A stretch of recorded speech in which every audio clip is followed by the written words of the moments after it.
Talk is cheap, it is the way we organize and use our lives every day that tells what we believe in. It takes a lot of punishment to be able to do anything to change the social order.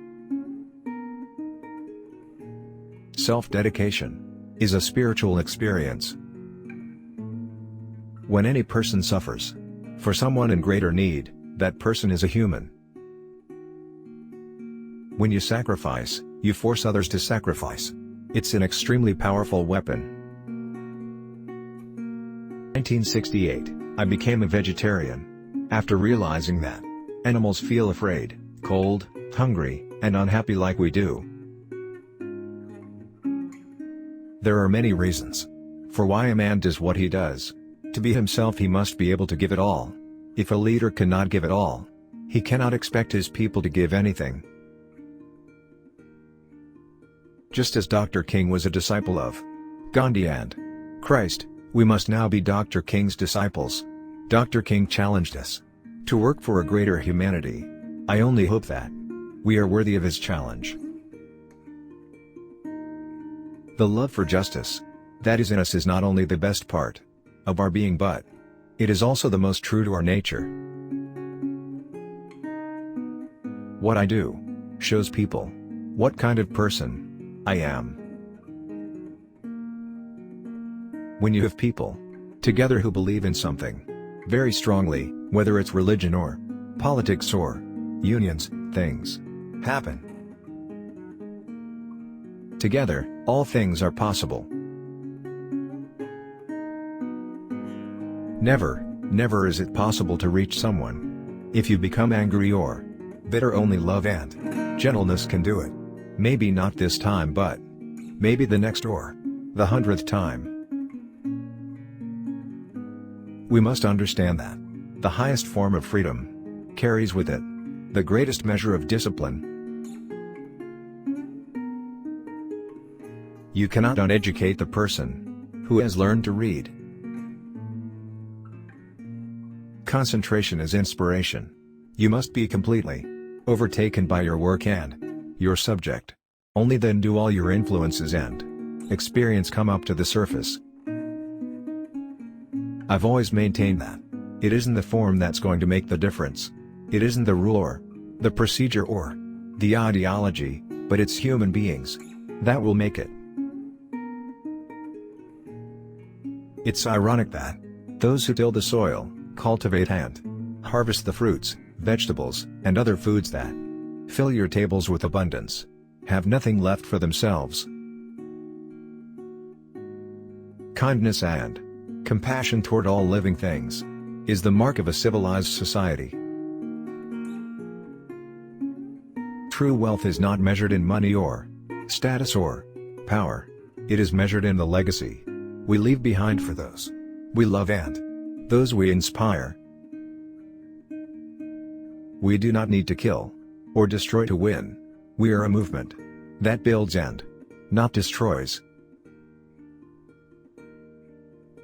However important the struggle is and however much misery and poverty and degradation exist, we know that it cannot be more important than one human life.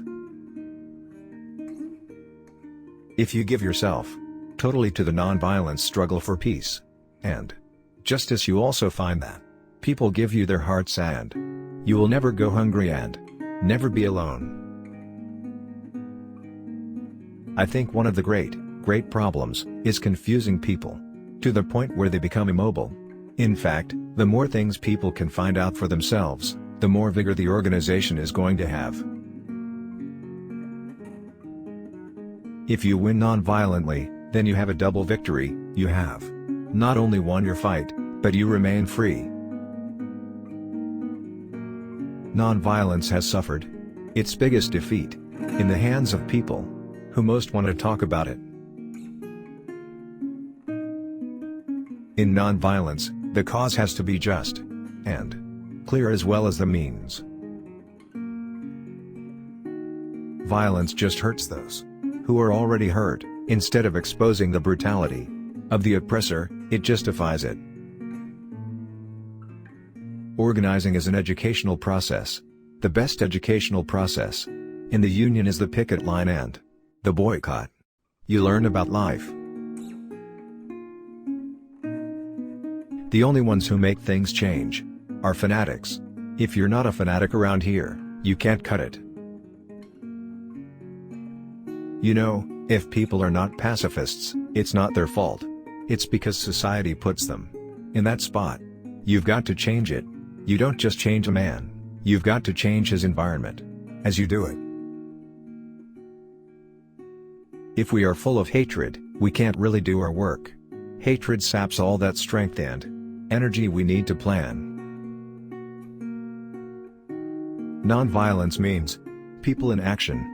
People have to understand that. With nonviolence goes a hell of a lot of organization. We need, in a special way, to work twice as hard to help people understand that the animals are fellow creatures, that we must protect them and love them as we love ourselves. The basis for peace is respecting all creatures. If you're not frightened that you might fail, you'll never do the job. If you're frightened, you'll work like crazy. I would not take 1 cup of coffee from a grower, there's not a good one. I hate them. A few presents, a little talk, then the news. That's how capitalism works. Years of misguided teaching have resulted in the destruction of the best in our society, in our cultures, and in the environment. When a man or woman, young or old, takes a place on the picket line for even a day or two, he will never be the same again. What is at stake is human dignity. If a man is not accorded respect, he cannot respect himself, and if he does not respect himself, he cannot demand it. To make a great dream come true, the first requirement is a great capacity to dream, the second is persistence. There is no substitute for hard work, 23 or 24 hours a day, and there is no substitute for patience and acceptance. Who gets the risks? The risks are given to the consumer, the unsuspecting consumer, and the poor workforce. And who gets the benefits? The benefits are only for the corporations, for the money makers. We learned many years ago that the rich may have money, but the poor have time. When we are really honest with ourselves, we must admit our lives are all that really belong to us. So it is how we use our lives that determines the kind of men we are. If you really want to make a friend, go to someone's house and eat with him. The people who give you their food give you their heart. You are never strong enough that you don't need help. Preservation of one's own culture does not require contempt or disrespect for other cultures. We cannot seek achievement for ourselves and forget about progress and prosperity for our community. Our ambitions must be broad enough to include the aspirations and needs of others, for their sakes and for our own. History will judge societies and governments and their institutions, not by how big they are or how well they serve the rich and the powerful, but by how effectively they respond to the needs of the poor and the helpless. If you are interested in preventing animal suffering, the first thing you should give up is eggs and milk, because the animals who produce those foods lead the most unhappy lives. You would do better to eat meat and stop eating eggs and dairy products. We know we cannot be kind to animals until we stop exploiting them, exploiting animals in the name of science, exploiting animals in the name of sport, exploiting animals in the name of fashion, and yes, exploiting animals in the name of food. Every time we sit at a table at night or in the morning to enjoy the fruits and grain and vegetables from our good earth, remember that they come from the work of men and women and children who have been exploited for generations.